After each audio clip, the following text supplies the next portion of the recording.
When I was 8 years old, my parents finally caved to my begging and agreed to let me get a dog. And I was ecstatic. But at the place we went to go and get the dog, they had a bit of an escape, and all of their dogs ended up getting out. And when that happened, my joy turned to fear. And I spent the next 10 minutes standing on top of a nearby picnic table, crying while a loud hurricane of dogs ran in circles around me. That feeling of wanting something with every fiber of your being, only to have your own fear hold you back, is not a new feeling for me. That day, I had forgotten one very important fact. I was afraid of dogs. I have an anxiety disorder, and I live nearly every day of my life afraid of the things around me. But I am determined to not let it shut the door to my future in my face. But that's not an easy thing to do. And this is my story of how I have overcome fear and how I continue to do that every single day. Now, my anxiety manifests itself in constant worry, fear, and a severe lack of self-worth. For me, everything was scary. I used to be in Girl Scouts, and I remember spending almost every campout crying because I was afraid of the woods or the dark.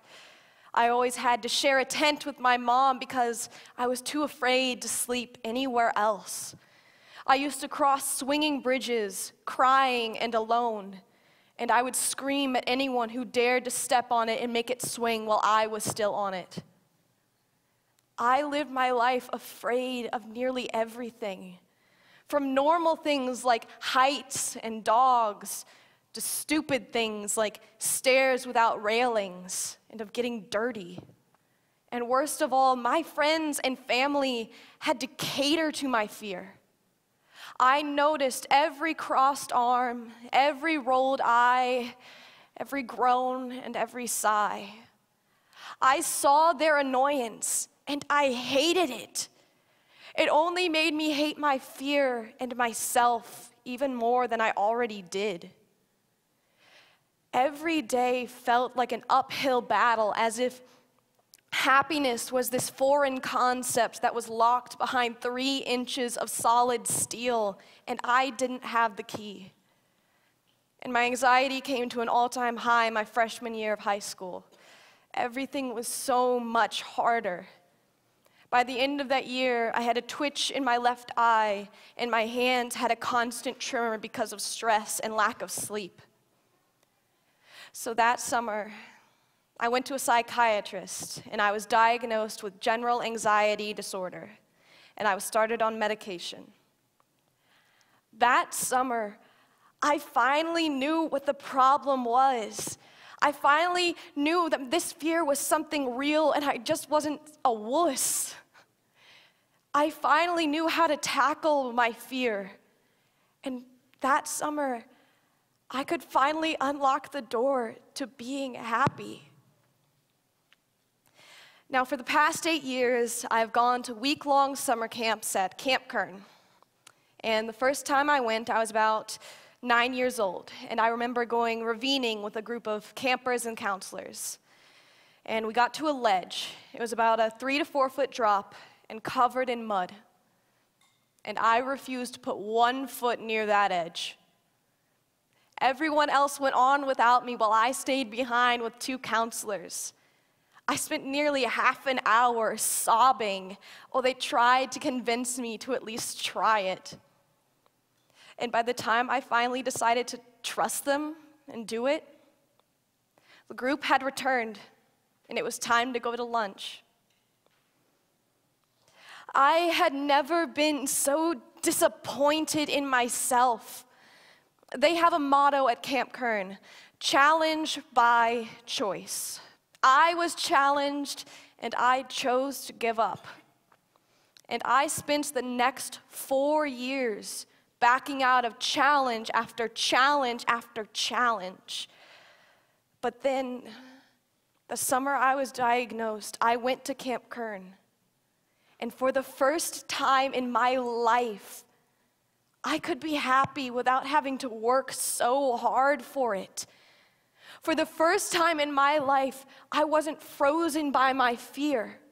The encouragement of other people could get through it and not just be background noise.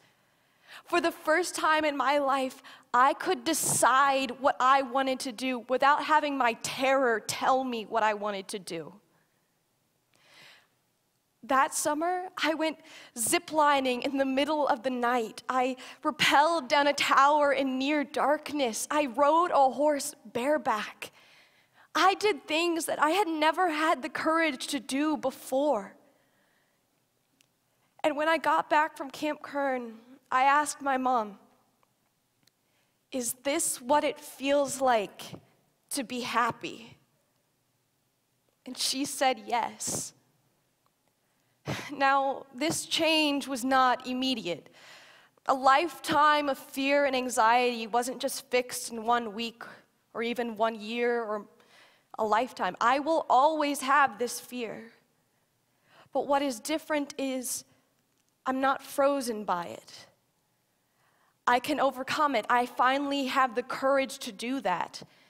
And even that week, there were still things that I refused to do because the fear just seemed too big.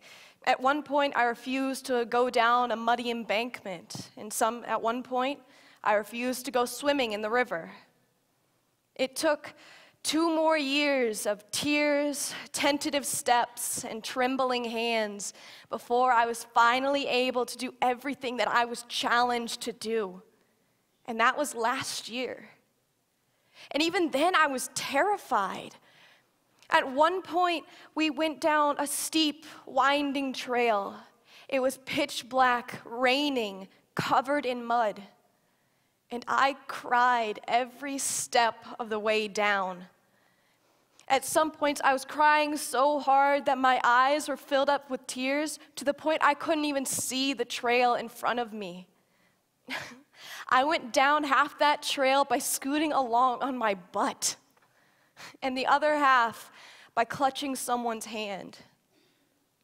But I still did it. Courage is not about never being afraid.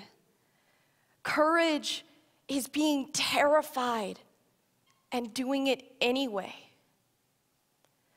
I would not be where I am today without the help of so many people, my mother most especially. She has never once let me get out of something if I was afraid. She has unlocked so many doors for me and forced me to go through every single one. She has always forced me to face my fears, no matter how much it hurt her heart to make me cry and see me be so afraid of the world around me. She was my Girl Scout leader, and she used to drag me crying onto bridges or up a ladder. She used to have to sit on me to have teeth pulled or to get a shot. I was afraid of swimming, so she signed me up for lessons at the YMCA. I was afraid of dogs, so that day, as I was crying on top of a picnic table, she picked out a dog for me, and she put me in charge of all of his training. And honestly, in those moments, I hated my mother. I would scream and cry at her, but I will never be able to repay her for everything that she has done for me. And this past November, I finally saw in person just how proud she is of me and how much her efforts have changed my life. I had my first fall off of a horse. Now, in the world of horseback riding, when you fall, and you will fall, there are only 2 places you can go from there: the hospital or back on that horse. And as I lay there on the ground, staring up at the sky, I knew that I had a choice ahead of me. I could go home and break that rule and disappoint my mother and myself, or I could have courage and get back on that horse. So, I dusted myself off, and I grabbed those reins, and I hobbled my way back to the mounting block. Now, I was terrified. My legs felt like jelly, and my hands were shaking. But as I sat on the back of that horse, trying to keep a hold of those reins with numb hands, seeing prideful tears fill my mom's eyes, neither of us knowing just how expensive the chiropractor was going to be, I felt on top of the world. That moment was a coming together of all of my past fears and anxieties, and I stood strong. I know more than most people that fear is a powerful thing. I experience it every day. My breath hitches every time I have to go down a stairwell that has no railings. And my heart starts pounding every time I step on stage. I know more than most people that fear seems like this huge monster that latches on to every worry and misgiving and hesitation. But take it from me, fear is not an impenetrable wall, because there will always be a door. You just have to surround yourself with people who love and encourage you. And you see your fear and you resolve to not give in to it. And you steel yourself and you close your eyes and you count.